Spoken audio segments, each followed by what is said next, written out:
to Radical Underdogs. Today is race day and it was a 10% chance of rain, but if you've watched these videos before, you know a 10% chance of rain means it's going to rain. It means rain.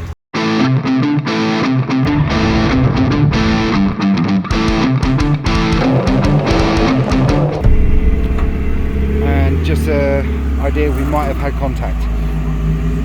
And before we get into that, I'm just going to take you through the qualifying session. Just a reminder, if you haven't watched the last video, testing day, I couldn't get below 2 minutes.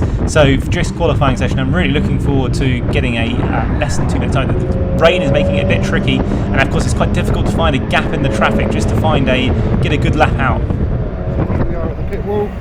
Wheels out for qualifying now. We're just going to hopefully beat his last record of 2 minutes 01. So as you can see, he's just done a 1:59, what is his best this weekend. And the joyous reaction on the pit wall was matched by the joyous reaction in the cockpit as I got the pit board showing the 1:59 time. That 1:59.6 was good enough for 15th place out of the 34 cars starting, so a little bit higher than the middle of the pack. But that 1:59 time, if you were to get a low 1:59, that takes you all the way up to 5th place. So there are sort of a dozen cars almost covered by less than a second, which just sort of shows the competitiveness in the championship. But it wasn't all smiles and plain sailing. This is what happens when I pushed the braking point down into turn 1.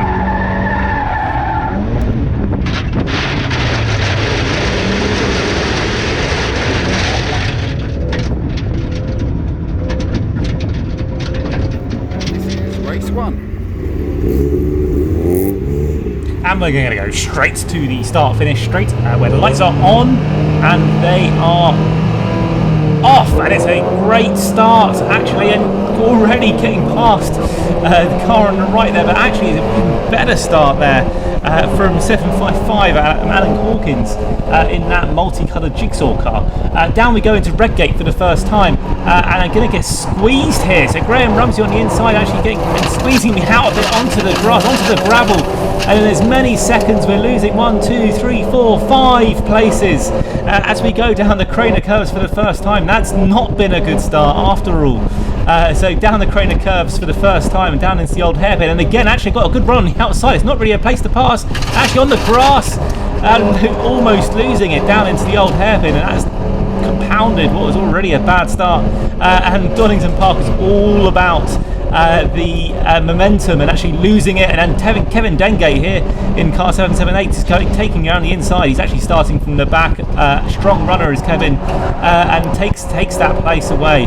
Now we've got to compose ourselves and get back into this, because it's been a terrible first few corners.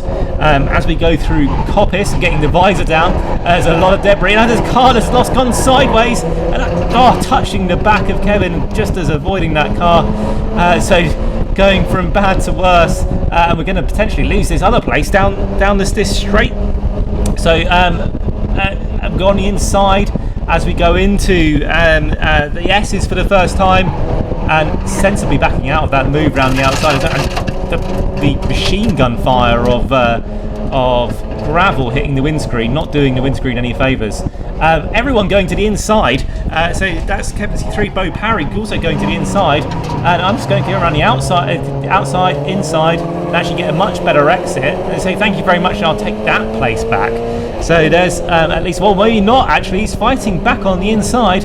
I'm not sure I'm going to be able to stick this around the outside of Goddard's. It's not the sort of place where I can do this. I'm going to try it, no, and we're going to actually switch to an outside shot as the cars stream past down on the Wheatcroft straight, and you can see my car coming into view here and getting really close up to the back of Bo here, down into Redgate, squeezing me right to the inside. There's not much further to go, almost on the grass, not making it stick, but as I said, all about momentum, and we're losing out here.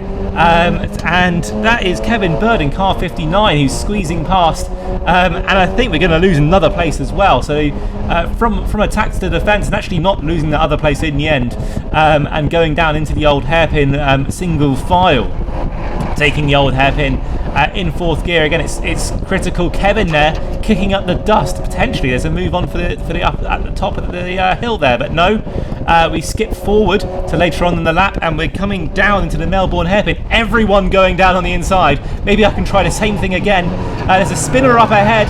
There's about 6 cars out there. It's not going to go. Oh, there's contact and straight into the side of the car. That's quite a big hit. And we're going to go and have a look at a bit of a replay of that if we can. Yep, there we go. Going into the replay now. And as you can see, all the cars kind of stacking up on the inside, trying to get a pass done. I'm going to the outside. You can see there what caused all this. A car spinning, and then you basically get 6 or 7 cars all clumped together on the outside of the circuit. There's contact. There's not very many places to go. There's 4 or 5 cars abreast there, and that's car 76. That's car Charles Medwin, who just gets spun into the side of my car there, and that's caused quite a lot of damage to the door. But thankfully, carry on going. So here we are, I think a lap or 2 later, and there's a big fight up ahead, and side by side down into Redgate, but they are making it work. No contact and contact avoided. Potentially they can go side by side through the Craner curves. That is quite... yeah, and actually no backing out of it through the Craner curves. They didn't actually quite go side, but again, momentum. Maybe I can get something up through the inside of the old hairpin. No, actually learning a few lessons from earlier in the race, actually holding position there and avoiding any further incident. A bit later on in the lap, that's behind me is Robert Greensmith actually making a mistake, and you can see shaking their head, not happy with that at all, basically gifting the position to Robert there. And as we skip ahead a couple of laps again, another mistake. And as I've mentioned already, I think twice or 3 times, you know, Donington's a lot about momentum. So the momentum here is not with me. And coming up now to McLean's, and then going into getting a bit of a sideways moment there, and now going up to Coppice. This is where I made a mistake last time, so I'm probably just playing it a bit safe, actually, to be honest. Actually, in so doing, running a bit wide again, and that is just gifting it again to Kevin Dengate. I think he was involved in that incident earlier, and he's making his way back through the field. So, as we go down now into the S's, we're probably going to get machine gunned again by all the gravel that's on the circuit. You can see the state of that windscreen. Look at the way he slides through there. And we skip forward, and again, here we go. Look, another bad gear shift. The bad gear shift is not great when you've got Graham Rumsey 2 feet from your rear bumper, and actually we're going to have to go defensive now into Redgate.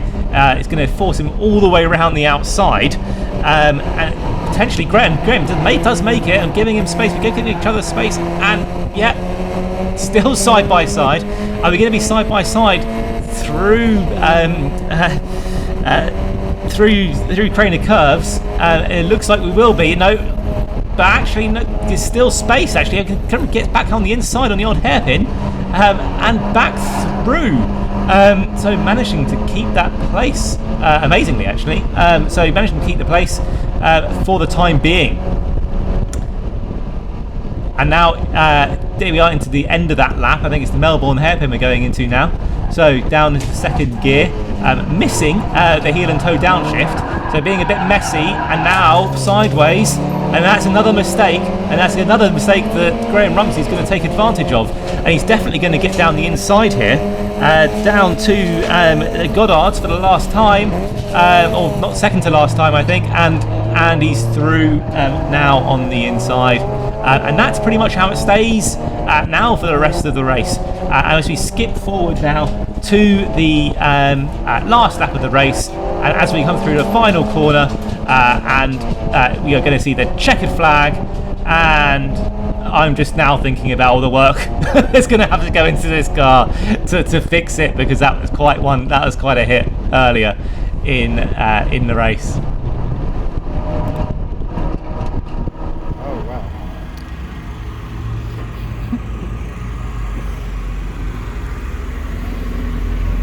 This is a proud wheel.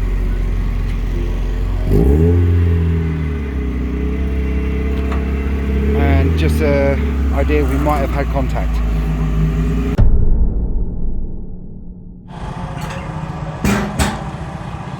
This is the precious fuel that the country is after this weekend.